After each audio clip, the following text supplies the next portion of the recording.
जोगीराम सियाग ने भी ड्रामा कराया, एवे ने भी ड्रामा कराया, दूसरे विधायक ड्रामा करते, लेकिन आज तक तो किसी ने इस्तीफा नहीं दिया। सारे झूठ बोलते हैं। अगर किसी ने इस्तीफा देना है तो वे देकर आवे न लोगों के बीच में, एक दिन अपनी राजनीति चमकावे, एक दिन धरने पे बैठन खातिर, समर्थन देने खातिर कुछ बक दे, अखबार पे बयान दे दे।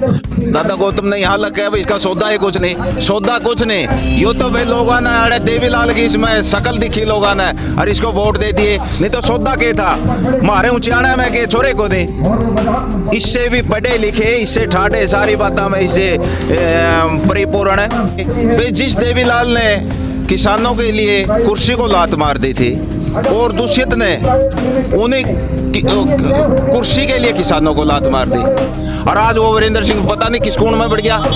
लेकिन ये नहीं आ रहे, ये सारे विधायक ड्रामा कर रहे, दूसरे भी ड्रामा कर रहे। भाई जिसने आज तक उनसे विधायक ने इस्तीफा नहीं दिया, लेकिन ड्रामा कर रहे। आज सरकार टूट जाए, हरियाणा की सरकार टूट गई, केंद्र सरकार टूटी पड़ी है, क्या दिक्कत है उसमें? कुछ नहीं, दुष्यंत तो सिर्फ ड्रामा कर रहा है। दुष्यंत की आदत है ड्रामा करने की।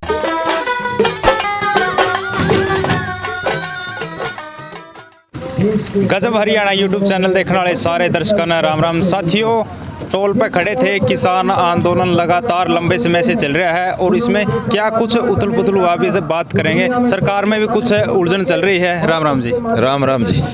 आजाद जी, ये बताइए कि दुष्यंत चौटाला बार बार पहले तो अमित शाह से मिले हैं, फिर पीएम मोदी से मिले हैं, रविशंकर प्रसाद से भी टाइम लिया है, तो क्या कुछ उथल पुथल होने की संभावना है? कुछ नहीं, दुष्यंत तो सिर्फ ड्रामा कर रहा है। दुष्यंत की आदत है ड्रामा करने की, क्योंकि जब दुष्यंत से लोगों ने जब दुष्यंत बनया था तो दुष्यंत ने खुद आके ड्रामा कराया था ऊंचाना के अंदर। लोगों से पूछा था भाई मुझे क्या करना है, लोगों ने सिर्फ एक बात कही थी, भाई अपने बीजेपी का समर्थन नहीं करना है। लेकिन उसके बाद भी दुष्यंत ने लोगों की भावना के खिलाफ बीजेपी को समर्थन कराया। जब भी ड्रामा कराया दुष्यंत ने, तो आज भी दुष्यंत ड्रामा कराया। आज भी हरियाणा का किसान ये चाहता है दुष्यंत से भाई दुष्यंत इस्तीफा देकर ने और लोगों के बीच में आए, क्योंकि वो अपने आप को देवीलाल का वारिस कहता है और देवीलाल की शक्ल को देखकर दुष्यंत को वोट दिए थे।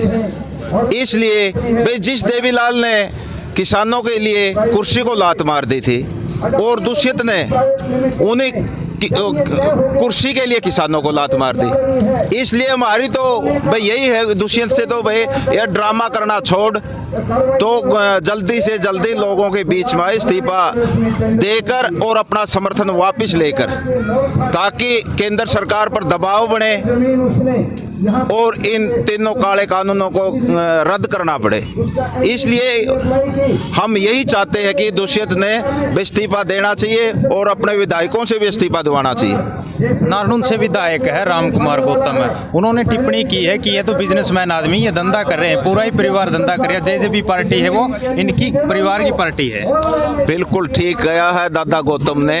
दादा गौतम ने यहाँ लग गया भाई इसका सौदा ही कुछ नहीं, सौदा कुछ नहीं। यो तो भाई लोगों ने अरे देवीलाल की इसमें शकल दिखी लोगों ने और इसको वोट दे दिए, नहीं तो सौदा क्या था मारे ऊंचाने में के छोरे को नहीं। इससे भी पढ़े लिखे, इससे ठाठे, सारी बातें में इससे परिपूर्ण है। बतेरे छोरे हैं ऊंचाने में, लेकिन देवीलाल की शक्ल को देखकर देवीलाल के नाम से ही इसको वोट मिले हैं, और नहीं तो इसको मुंह की खानी पड़ती। कौन वोट देगा था इसने? इसलिए इसने देवीलाल के नाम को बुनाया है। अगर देवीलाल की यो अपनी विचारधारा में विश्वास रखता है तो इसने जल्दी ही अपना सरकार से समर्थन वापस लेकर न लोगों को बीच में आना चाहिए। एक बात हो रहा है, जैसे ये विधायक राम कुमार गौतम है, एक तरफ तो कह रहे मैं किसानों के साथ में हूँ, फिर ये इस्तीफा क्यों नहीं दे रहे, क्या कारण है?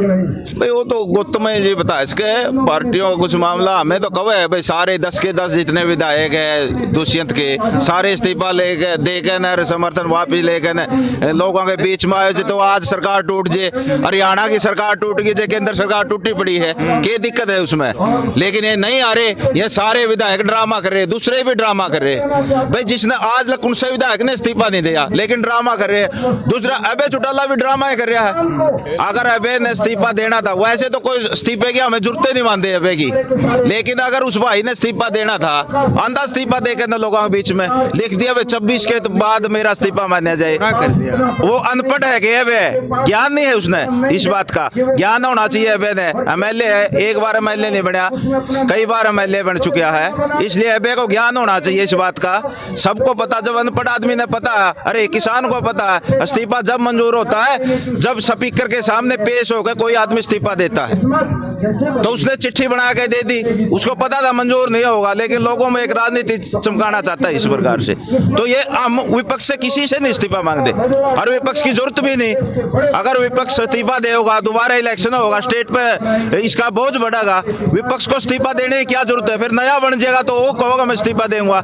इसलिए विपक्ष के भाइयों को तो इस्तीफा देने की जरूरत नहीं है भाई। हम तो सरकार के जो समर्थन में है और सरकार के जो बीजेपी के एमएलए एमपी है उन लोगों से इस्तीफा मांगते ताकि सरकार टूटे, सरकार पे दबाव बने। विपक्ष से किसने इस्तीफा मांगा? और विपक्ष को तो इस्तीफा देने की जरूरत भी नहीं है। इसलिए ये जितने भी विधायक है सारे ड्रामा करते। अगर किसी ने आज तक दिया आगे किसी ने इस्तीफा, जोगीराम सियाग ने भी ड्रामा कराया, एबे ने भी ड्रामा कराया, दूसरे भी विधायक ड्रामा करते, लेकिन आज तक तो किसी ने इस्तीफा नहीं दिया। सारे झूठ बोलते हैं। अगर किसी ने इस्तीफा देना है तो वे दे के आवे न लोगों के बीच में, एक दिन अपनी राजनीति चमकावे, एक दिन धरने पे बैठन खातिर, समर्थन देने खातिर कुछ बकते अखबार पे बयान दे दे। 2 दिन पहले वीरेंद्र सिंह भी आया था, पलवल भी गया था, लेकिन किसानों ने यह कहा वीरेंद्र सिंह को भी अपने सांसद बेटे को लिया जो मेज थपथपा था संसद में। इसलिए हमें वीरेंद्र सिंह को भी कहा भाई अपने बेटे को से इस्तीफा दुआ अगर दुआना है जी। और आज वो वीरेंद्र सिंह पता नहीं किस कोण में बढ़ गया और उसका जो बेटा है सांसद वो तो इन समर्थन बिला का समर्थन में बयान दे हुए। इसलिए ये सब राजनीति आदमी है, ये सब ही ड्रामा करते। 26 तारीख की क्या तैयारी चल रही है? 26 तारीख की हमारी पूरे जोर शोर से तैयारी है। हमारी जो केंद्र की कमेटी है वो कल फैसला देगी, पर 15 तारीख की हमारी मीटिंग है। संयुक्त किसान मोर्चा के जो 40 सदस्य है उनको हम देवता स्वरूप मानते हैं। जो भी वो फैसला लेंगे, वो घेराव का लेंगे या परेड का लेंगे या कहीं बैठने का लेंगे, जो फैसला होगा वो सब हम मानेंगे। किसान उन्हीं के आदेशों को मानते हैं और 26 तारीख की हमारी पूरी जोर शोर से तैयारी है। लाखों ट्रैक्टर हमारे दिल्ली के अंदर पहुंच चुके हैं और लाखों और दूसरे 26 तारीख को निकलेंगे। 26 को, 25 को और 24 को। गांव वाइज जैसे ट्रैक्टर तैयारी पर है, तैयार हो चुके हैं, अलग अलग गांवों से ट्रैक्टरों की संख्या बढ़ा दी गई है। हमने 10-10 ट्रैक्टर प्रत्येक गांव की जिम्मेवारी लगाई है। फालतू तो कितने हो जो, लेकिन 10 से कम नहीं होने चाहिए किसी भी गांव में। 10 से कम नहीं ट्रैक्टर हो गए और 11 आदमी ट्रैक्टर ट्रैली लेकर जाएंगे। 11 आदमी और 11 लोग आए उन ट्रैक्टरों में बैठेगी और महिला ही हमारा आधे ट्रैक्टर महिलाओं को। और महिला अपने आप हमने ट्रेनिंग दे दी थी यहाँ खटखट टोल प्लाजा पे और पूरे हरियाणा में इस प्रकार ट्रेनिंग कैंप चले जो महिलाओं को ट्रैक्टर चलाना सिखाया है और महिलाएं हमारी ट्रैक्टर चलाना सीख गई है। वो अपने दल बल सहित पूरे दिल्ली के अंदर अपने अपने ट्रैक्टर महिला लेके पहुंचेंगी 26 से पहले। और किसानों को क्या संदेश देना चाहोगे? भाई किसानों को तो हम यही संदेश देना चाहते हैं भाई ये हमारा आंदोलन लंबा चलेगा। हमने देख लिया सरकार की नीति खराब है, नीति खराब है, तो ये लंबा चलेगा। इसलिए हमने इसको अनुशासन में चलाना है। जितना हमारा अनुशासन होगा, ये अब जन आंदोलन बन चुका है। पूरा जन का समर्थन हमारे साथ है, मजदूरों का भी, दुकानदारों का भी और जितने कर्मचारी भाई है उनका भी। ये अब पूर्ण रूप से जन आंदोलन बन गया है। तो जनता की ये भावना है कि ये अनुशासन से चले और अनुशासन में रहकर ये आंदोलन को मजबूती बढ़ाए। और सरकार की कोई ताकत नहीं है, जो काले कानून है सरकार को झुकना पड़ेगा, जूते भी खाने पड़ेंगे। जैसे पंचायत में कहते नहीं, प्याज भी खाओगी और जूते भी खाओगी। और ये किसान आंदोलन जब वापस लेओगे जब इन 3 काले कानूनों को रद्द करेगी। चलो जी, बहुत बहुत धन्यवाद। धन्यवाद। ये थे हमारे साथ आज़ाद पलवा जी। इस वीडियो ने ज़्यादा से ज़्यादा शेयर जरूर कर दियो। धन्यवाद।